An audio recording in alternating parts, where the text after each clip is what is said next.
Friends, আমি চলে এসেছি আবার টিকে নতুন একটা ভিডিও নিয়ে।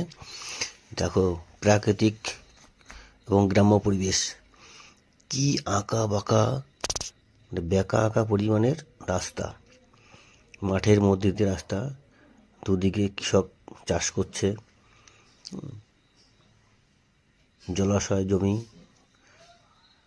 খালি জমি পড়ে আছে, কোথাও বা সর্ষে ফুল, কি অপূর্ব সৌন্দর্য দেখো, পুরো ন্যাচারাল, পুরো প্রাকৃতিক। এদিকে সর্ষের ফুল, এদিকে জমি চাষ, আর কি বলবো।